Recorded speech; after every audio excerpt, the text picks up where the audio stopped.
Hello everyone, welcome back to my channel. Let me ask you something, not as a therapist, not as a woman, but as a witness to love's secret theater. Have you ever looked at her and thought, not better, not worse, just altered? The way she dresses has shifted. Her laughter suddenly louder or more restrained. Her phone habits, her silences. Her curiosity about your day less urgent, her anger less fiery, more detached, and you wonder, is this just life? Or is there someone else shaping the woman you thought you knew? Let me be clear, when another man enters her emotional landscape, whether he's real or imagined, whether she's flirting with his energy or just wondering what it feels like to be desired again, something in her changes. But here's the twist: she won't tell you. She won't announce it. She won't explain it in words. She'll translate it into subtleties, in rituals, in reinvention. Because women, when emotionally invested or emotionally checked out, don't always express, they transform. Today we're going to uncover the invisible shift, the 6 powerful things a woman begins to change when another man starts to matter, perhaps more than you'd want to believe.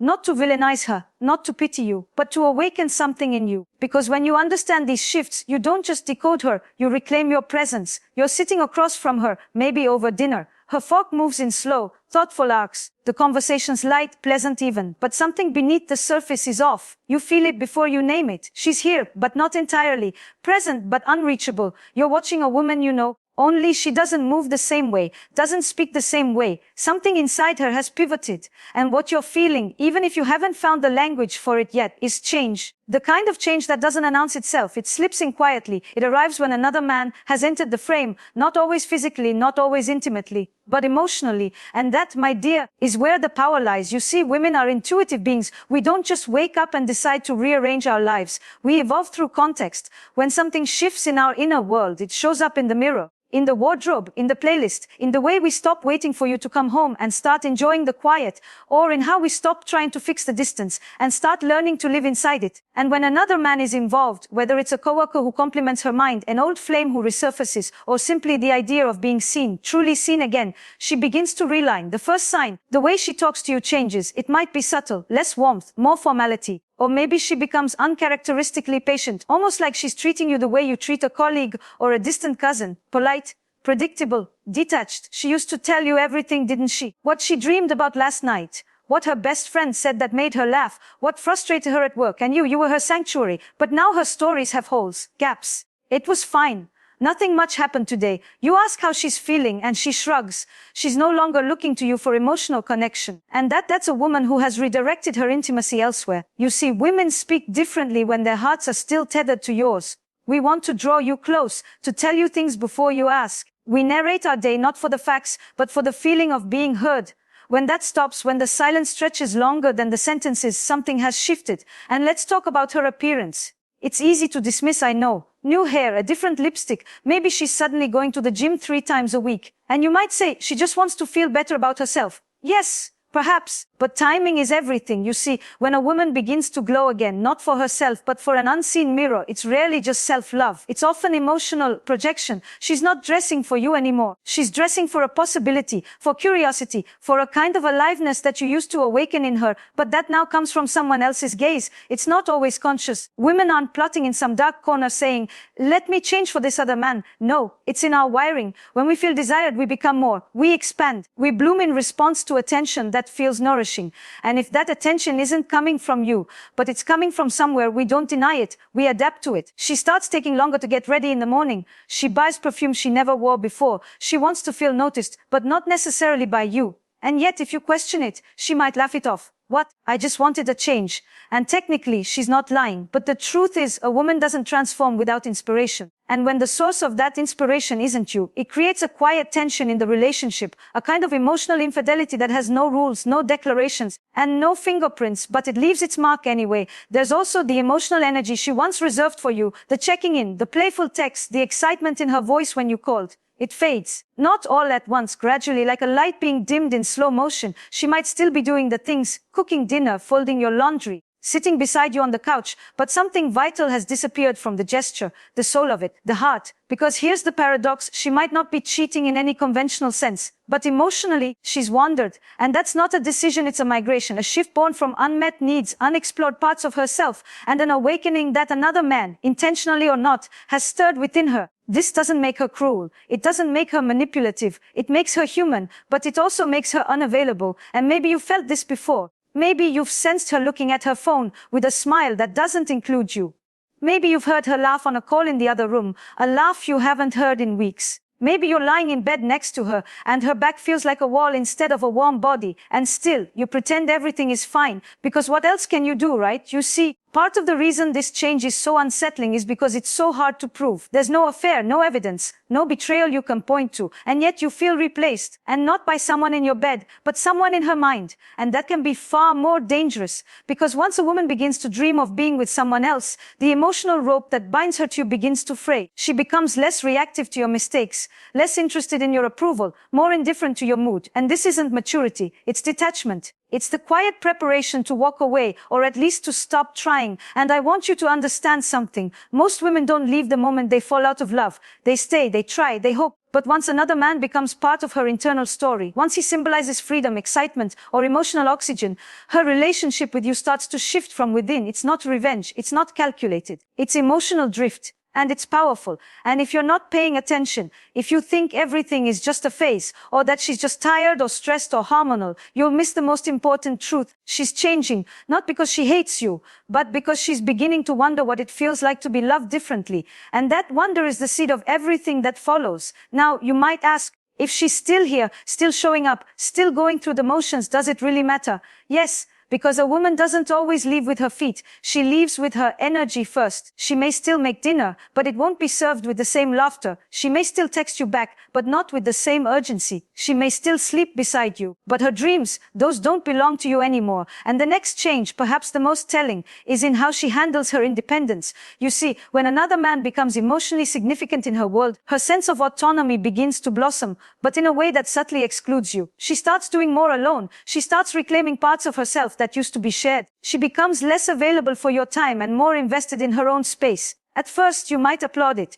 You think she's finding herself again. That's good. But listen closely. Is she finding herself, or is she preparing for life without you? Because what you're witnessing isn't just empowerment. It's a quiet severing. It's not the kind of independence that says, I want to grow with you. It's the kind that whispers, I need to know who I am without you. And often that awakening is catalyzed by emotional connection with someone else. Another man may not be giving her instructions, but he's giving her contrast, a mirror, a reflection of what she no longer feels in your presence. He sees her, he listens, not out of obligation, but out of curiosity. He doesn't carry the history, the disappointments, the little wounds you both stopped talking about. To him, she's new. To herself in his presence, she feels reborn. So she reinvents. She takes up interests you never knew she had. She suddenly starts journaling again. Or she dives into yoga, books on self-worth, music that speaks of fire and freedom. Her spirit feels restless, more curious, more alive. But you're not invited into that discovery. She doesn't ask you to join the dance class, or watch the documentary that moved her, or taste the new recipe she learned. Because she's not trying to bond with you anymore. She's trying to reclaim herself. And here's where it gets more complicated. When you try to reach her, maybe with questions, or concern, or frustration, she responds with a kind of calm distance that almost feels foreign. You say, is everything okay? And she says, I'm fine. I just need some space. But it's not just space she's creating, it's emotional boundaries. And those boundaries, once shared with you, are now being redrawn, not around your shared intimacy, but around her emotional privacy. It's not meant to punish you. It's simply her way of protecting the part of herself that has become vulnerable to someone else. That's the third shift, emotional privacy. What was once a shared vault between you two is now locked. She's no longer turning to you when she feels insecure, inspired, confused, or even hurt. She turns inward, or worse, outward, to him, or to the idea of him. She begins to curate what she shares with you, not out of malice, but because she started filtering you out of her deeper emotional processing. And this, my dear, is what intimacy erodes into when left unwatered. Not arguments, not yelling, not even silence, but omission. That small space where she used to include you in her story is now being edited. You are no longer the first reader of her heart. And when you do sense this, when your gut screams at you to lean in and ask more questions, to pull her close again, there's a danger in your reaction. Because some men respond to this shift by demanding, controlling, criticizing. But that only pushes her further away. You cannot pull back someone who is already drifting by tightening your grip. She's not looking to be captured. She's searching to feel. And if she feels more of herself in the fantasy of another man than in the reality of you, then your only chance at bridging the distance is not in blaming her, but in understanding her. And the next change, it's subtle, but it cuts deep. It's in her attitude toward your flaws. She used to get angry, didn't she? Used to challenge you, push you to show up, to be better, to give more. Because beneath her anger was hope, a belief that you could meet her where she needed you most. But now, she's quiet, she lets things go, she says, "It's fine." Or worse, she laughs. Not the laughter of affection but of disbelief, as if she's looking at you through a lens that no longer sees potential, just acceptance, not the good kind, the resigned kind. She's stopped arguing not because she's at peace, but because she's given up. You think the storm has passed, but the clouds are still there. You just don't hear the thunder anymore, because it's no longer worth the energy. And where does that energy go? Often to someone who makes her feel hopeful again. Another man who represents new possibility. Maybe he's not perfect. Maybe he's not even an option. But in her mind, he symbolizes what she no longer asks from you. Effort, curiosity, depth. And you might not see him. You might never meet him. But you feel him. In the way she no longer asks you to change. In the way she dresses with care but not for you, in the way her words become carefully selected as if she's holding something precious just behind her lips. And that brings us to something men rarely talk about, but they feel it deeply, the shift in her sensual energy. She may still have sex with you, but the passion is dimmed, the connection is mechanical, her body is present but her mind is rehearsing escape. Or worse, comparison. And it's not that she doesn't care, it's that she's begun to feel unseen, unfelt, unheld. Women do not disconnect overnight. We disintegrate in stages. And the presence of another man, emotionally or energetically, speeds up that process, because where she feels seen, she blooms, and where she feels invisible, she wilts. So if you're watching her change, if you see her pulling back, dressing differently, taking more time alone, speaking less freely, withdrawing from conflict, and softening her sensual fire, please don't just ask, what's wrong with her? Ask instead, what have we stopped nurturing between us? Because before she ever leaves you for another man, she changes for herself. And the man is simply the mirror that shows her who she could be if she stopped shrinking.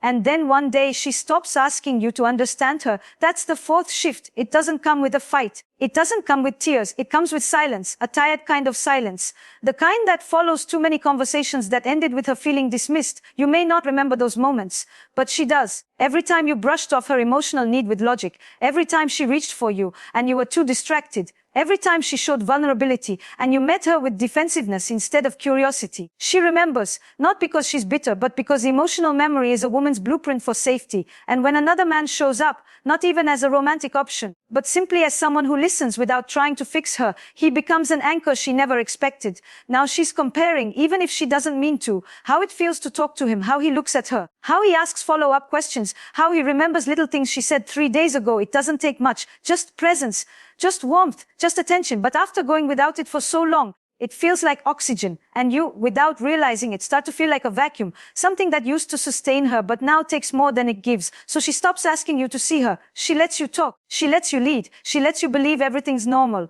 Because explaining her needs again feels exhausting. She's no longer trying to get you to understand her world. She's building one where your understanding isn't required. That's when the emotional intimacy dies. Not with a breakup, but with quiet survival. And here's the fifth shift, perhaps the most confusing one of all. She starts acting happier, but you don't feel included in her joy. It's disorienting. She smiles more, but the smile isn't directed at you. She seems lighter, but you don't know why. She laughs at her phone, but doesn't tell you what was funny. She gets dressed with more care, moves through the house with a kind of quiet grace you haven't seen in years. And yet, something inside you feels even more alone. You tell yourself, maybe things are getting better, but they're not. They're just getting quieter. Because that joy, that sparkle, it's not shared, it's hers. And something has helped her reclaim it. Maybe it's that colleague she texts a little too often. Maybe it's the thought of being wanted again. Maybe it's just the fantasy of starting over. But whatever it is, it's nourishing her. And it's not you. And that's the painful paradox. She's becoming more radiant right as you're beginning to lose her.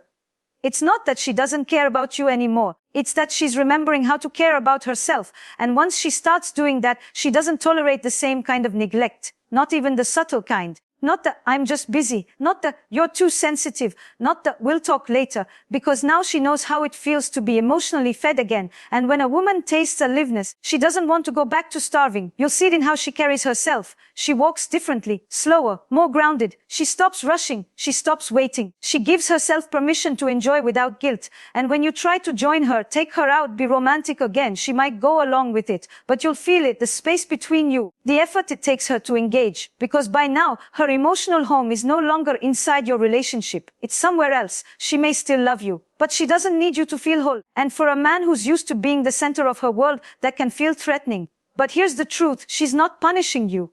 She's remembering herself. And it's that remembering, the power, the sensuality, the worth, that makes her open to another man's gaze, not because she's looking to cheat, but because she's craving reflection, to be seen again as a woman, not a chore, desired again, not managed, spoken to, not spoken at. And if you aren't offering that, she will eventually respond to where it's offered, even if it's subtle, even if it's just a text, a conversation, a warm moment that lingers. And let's talk about that, because here comes the final shift, the one most men feel but can't name. She changes how she touches you. Touch is primal. It's the most honest language in love. When a woman's heart is connected to yours, she touches without thinking. A brush of the arm, a hand on your chest when she laughs, a long embrace before sleep. These are not chores, they are instinctive. They say, I feel close to you. But when that energy fades, her touch becomes different, functional or absent. She might still kiss you, but it's quick. A habit, not a hunger. She might still have sex with you, but it's routine, silent, detached. Or she might pull away entirely. I'm tired, not in the mood, maybe tomorrow. And again, those are not crimes.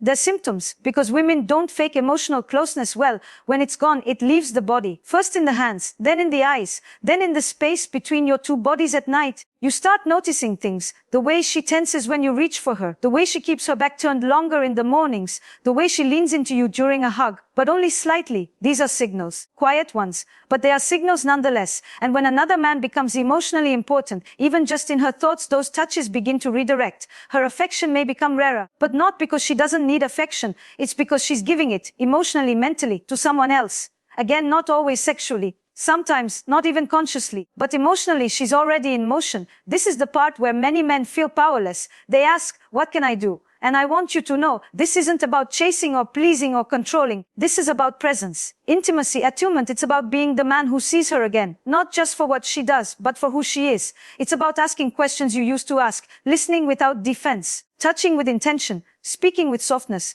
And more than anything, it's about remembering her before she forgets you completely. Because when another man is involved, a woman doesn't just shift her loyalty, she shifts her reflection. And the only way back is through recognition. What makes this so hard, so delicate, is that she hasn't left. She still shares your home, your life, your memories. But the woman sitting beside you is evolving, shedding old skin, slipping into something unfamiliar. And that unfamiliar version of her isn't always meant for you. You might try to fix things now. You feel her distance and you try harder. You bring flowers, you offer to cook. Maybe you even say, let's go away this weekend. And she agrees, she smiles, she thanks you. But inside something is restrained. You can sense it, like trying to hold water in your hands. No matter how much you tighten your grip, it slips through.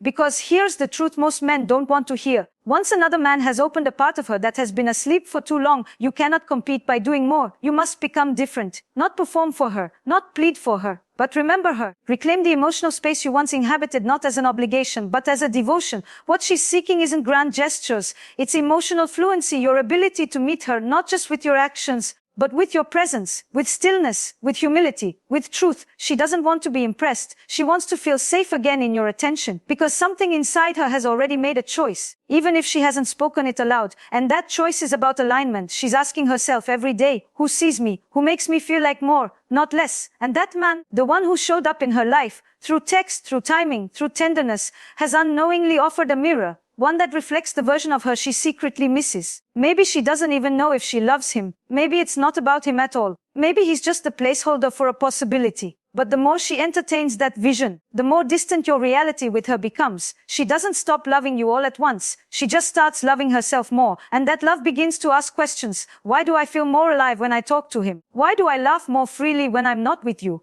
Why do I crave solitude more than connection now? And once those questions become louder than your voice, her presence becomes temporary. She won't say it right away. She might not say it at all. Women are taught to protect others' feelings before their own. So she may stay and pretend. For the kids, for the routine, for your peace. But underneath, she is pulling away, tucking pieces of herself into private corners, preparing to leave not with her bags, but with her identity. And you'll feel it. You'll notice the way she moves around the house, quieter or louder, but in ways that don't reach you. You'll hear her music change. You'll see the stack of books by her bedside. You'll feel her turning pages you're not invited to read.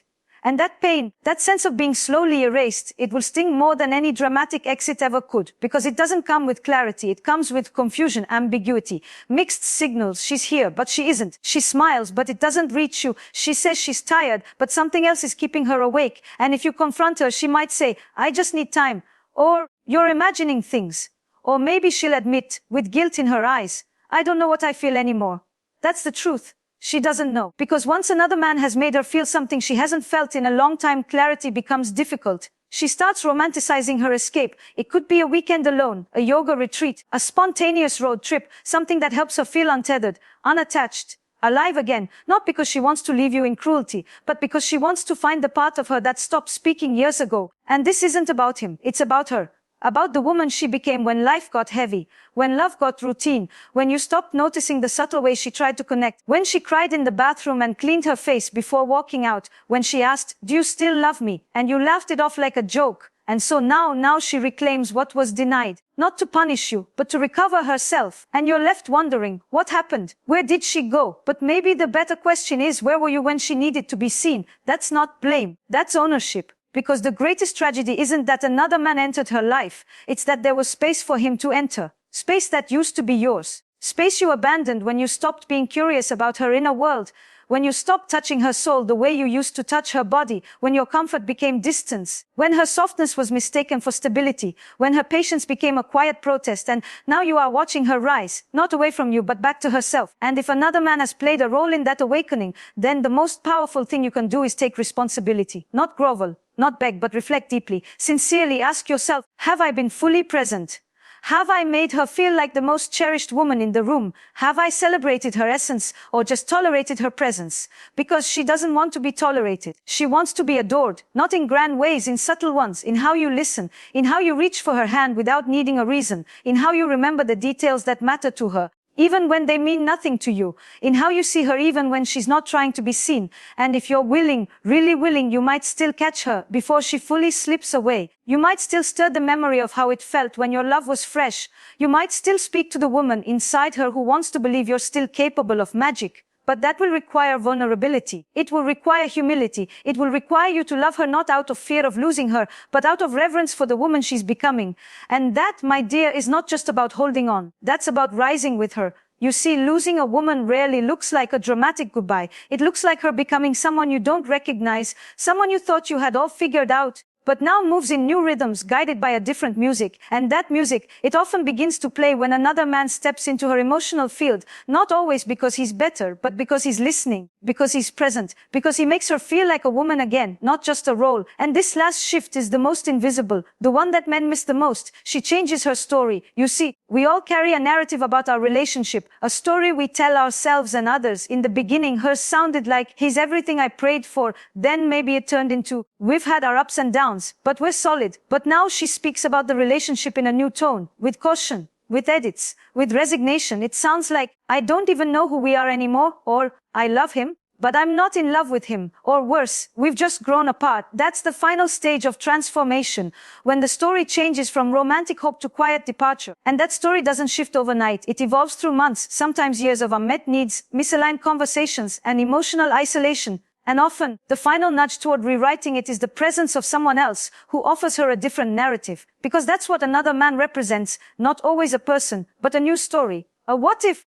A second chance, a feeling of lightness she hasn't felt in years. And once that new story feels more emotionally nourishing than the current one, she begins to live in it, even if only in her imagination. And I want you to understand this. Not with judgment, not with fear, but with honesty. A woman will stay long after she's already emotionally left. She'll keep showing up, making the coffee, saying good night, laughing at the jokes. But inside, she's not weaving memories with you anymore. She's managing distance. And you don't need her to scream or cry or slam a door to know that she's gone. You just have to notice the silence where her warmth used to be. So what now? What do you do when you sense she's changing? When another man has become part of her orbit, even emotionally? You don't chase her. You don't interrogate her. You don't perform love like a desperate act of damage control. You reconnect, not with the idea of her, but with the living, breathing soul she still is. Start small. Sit beside her, not to fix but to witness. Ask questions, not to prove a point, but to understand her world again. Hold her hand, not just when you want something, but when she least expects it. Speak from your softness, not your logic, from your vulnerability, not your ego, because no woman forgets how it feels to be emotionally embraced. She may be drifting, she may have found comfort in another man's attention, but she hasn't fully left, because part of her still remembers what it felt like to be deeply known by you. And if you want to reclaim that space, you must stop trying to win her and start seeing her again. That's the real path forward, not performance, but presence. And let me say this with clarity, another man may have reminded her of her worth, but you still have the power to reflect it back to her every day if you choose to stay awake, To meet her where she is, not where she was. To stop holding on to the version of her that made you comfortable and embrace the version she's becoming. Because love, real love, is not about possession. It's about participation. It's not, how do I keep her from leaving? It's, how do I love her so honestly that she chooses to stay, even when she doesn't have to? And if you're watching this, and something in you is stirring, maybe you see your partner in these words, maybe you recognize your own absence. Don't drown in shame. Let it awaken you. Let it call you into action. Because relationships don't die from betrayal. They die from neglect, from forgetting to be amazed by the person beside you, from treating love like a routine instead of a reverence. And if you're the man she once believed in, you still have a chance to remind her why. But that begins here, with your own emotional maturity, your willingness to evolve, to communicate, to apologize not just with words but with consistency, to not just love her but see her, because in the end, the most seductive man in a woman's life is the one who makes her feel emotionally safe, widely seen, and deeply short after day, even when the newness fades. So ask yourself, am I still choosing her, not out of habit, but with intention, with wonder, with devotion? Because if you are, you don't need to fear another man. You just need to become the kind of man who makes her forget there was ever anyone else. And if this spoke to you, share it with someone who might need it, with a friend who's on the verge of losing her, with a man who's been blind to the quiet changes, with the version of you who almost forgot how to love fully. And don't forget to like this video, subscribe to this channel, and leave a comment below if this resonated with your experience, because connection, after all, begins when we dare to tell the truth. Here's to becoming the kind of man she doesn't need to change for, because he never stopped cherishing who she already was.